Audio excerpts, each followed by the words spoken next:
नमस्कार, मैं हूं आपके साथ अशोक वर्मा। आप देख रहे हैं टीवी 20 न्यूज। अब शुरुआत करते हैं खबरों का सिलसिला। आज आजमगढ़ में राष्ट्रीय उलेमा काउंसिल की महासचिव तलहा रसादी ने अपने समर्थकों के साथ बसपा से उप लोकसभा चुनाव में प्रत्याशी बनाए गए गुड्डू जमाली को अपना समर्थन दिया। इस मौके पर तलहा रसादी ने कहा कि आजमगढ़ के बेटे के साथ हमारी पार्टी राष्ट्रीय उलेमा काउंसिल खड़ी है और अपने बीच के इंसान को आगे बढ़ाना हमारे जिले के लोगों का कर्तव्य है। इसलिए हमारी पार्टी गुड्डू जमाली जी के साथ है और उन्हें अपना समर्थन देकर जीत दिलाने की हरसंभव कोशिश करेगी। साथ ही इस मौके पर गुड्डू जमाली ने राष्ट्रीय उलेमा काउंसिल के लोगों का आभार व्यक्त किया और इस कार्यक्रम के दौरान तलहा रसादी के साथ नूरुल हुदा व प्रदेश कार्यकारिणी समिति के सैकड़ों कार्यकर्ता शामिल रहे।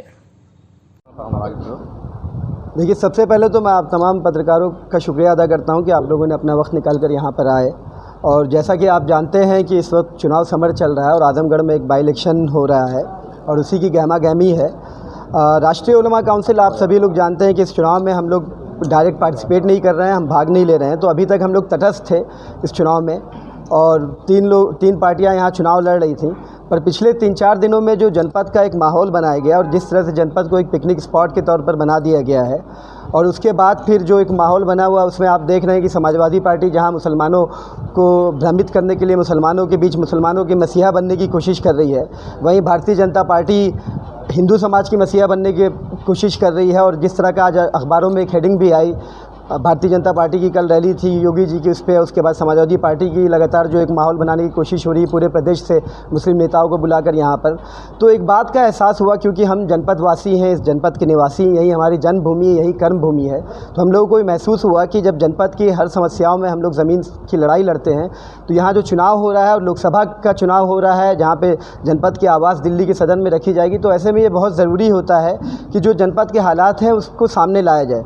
यहाँ जो भाजपा के प्रत्याशी हैं आप जानते हैं कि वो भी बाहरी हैं, यहाँ जो सपा से प्रत्याशी हैं आप जानते हैं वो भी बाहरी है। और पिछले 2 चुनाव में लगातार जो बाहरी लोग यहाँ पर आकर हुक्मरानी कर रहे हैं हमारे ऊपर, तो ये एक प्रतीत होता है कि अल्लामा शिबली नुमानी की सरज़मीन, राहुल संकृत्यायन की सरज़मीन, जो जहाँ बड़े बड़े बुद्धिजीवी थी, 1857 के गदर में यहाँ पे सबसे पहले क्रांति हो गई, लोग जेल गए। तो आजमगढ़ सरज़मीन जिसने देश में लगातार हर तरह, चाहे बुद्धिजीवी तबका हो, चाहे क्रांतिकारी हो, चाहे बड़े बड़े नेता यहाँ से पैदा हुए, मैं नाम लूँ तो थक जाऊँगा नाम लेते लेते, उस धरती पर क्या कोई लोकल लीडरशिप नहीं है?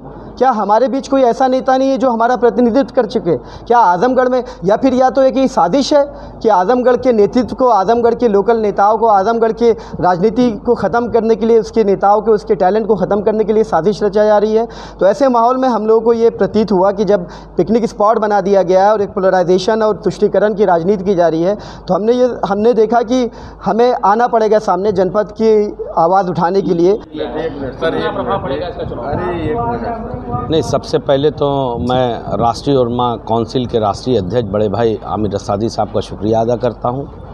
उनके साहबजादे जो इस पार्टी के एक तरीके से रूह रमा हैं, उनका शुक्रिया अदा करता हूं। तलहा भाई का, ये हमसे छोटे हैं, प्रदेश अध्यक्ष जी बगल में बैठे हैं और तमाम जो कार्यकारिणी इनकी बैठी हुई है, इन सब का शुक्रगुजार हूँ, एहसानमंद हूँ कि उन्होंने ये सही चीज़ को इन लोगों ने समझा और खड़े हुए कि नहीं, हम लोग आपके साथ हैं और यकीनन फ़र्क पड़ेगा, यकीनन फ़र्क पड़ेगा। 5 विधानसभा में इन लोगों का अपना कैडर है, वोट है, तो फ़र्क पड़ेगा। जिस तरह से समाजवादी पार्टी मुसलमान वोटों के लिए अपना एक ठेकेदारी बताती है, तो उस पर आज के इस फैसले से कितना रहेगा? देखिए, उनकी ठेकेदारी तो ख़त्म होना ही है, मैं तो पहले दिन से कह रहा हूँ। बताती ज़रूर है, क्लेम करती है, लेकिन उनकी ठेकेदारी तो सही मानों में वो ख़त्म हो चुकी है। जो रही सही बची थी वो आज और ख़त्म हो जाएगी। उनको तो ख़त्म होना ही है। They are not honest people. वो कहते ज़रूर हैं कि हम हमारे शुभचिंतक हैं, सबसे बड़ा नुकसान पहुंचाने वाला इस कम्युनिटी को वही पार्टी है। समाजवादी पार्टी के ही मारे हुआ है ये समाज। एक आजम खान साहब भी आए थे, मारने का अपील करके गए, लेकिन क्या असर रहेगा उसका कुछ? देखिए, मैं सीनियर लीडर हैं, कोई मुझे कुछ कहना नहीं है। सभी लोग आ रहे हैं, कौन बचा है समाजवादी पार्टी में? और मैं तो कहता हूं कि कल को कोई पछतावा ना रह जाए। अगर कहीं दुनिया में और भी उनके लोग हैं तो सबको बुला लें, ताकि हारने के बाद ये पछतावा ना रहे कि कोई कमी रह गई, क्योंकि वो हारेंगे, हारना ही है उनको। आपने सर बोला था कि समाजवादी पार्टी प्रधानी का चुनाव नहीं जीत पाएगी, तो क्या सही है? हमारे समाज के दम पे 5% की, मैं देखिए जातिगत वो नहीं करता, लेकिन अब जब आप बेस और जाति का नाम लेते हैं तो कितनी आबादी है तो उसका जो बेस कहते हैं, उसमें से भी 3% लोग भाजपा को वोट देते हैं, तो कैसे जीत सकती है? तो जिस हिसाब से वहाँ पोलराइजेशन करने के लिए अबू हासिम साहब को लाया गया और उनका बयान भी बड़ा अनर्गल रहा आपके खिलाफ। देखिए, वो क्या बोलते हैं वो उनका अपना संस्कार है, मैं किसी का मुंह तो नहीं बोल सकता, पकड़ सकता। ये तो उनकी अपनी रिस्पॉन्सिबिलिटी और जिम्मेदारी है। मैं बार बार कहता हूँ कि लोकतंत्र में वैचारिक मतभेद होते हैं, निजी दुश्मनी नहीं होती, इसलिए बोलने से पहले तोल मोल के बोलना चाहिए। लेकिन वो उनका संस्कार है, अब मैं उस पर ज़्यादा बात नहीं करना चाहता।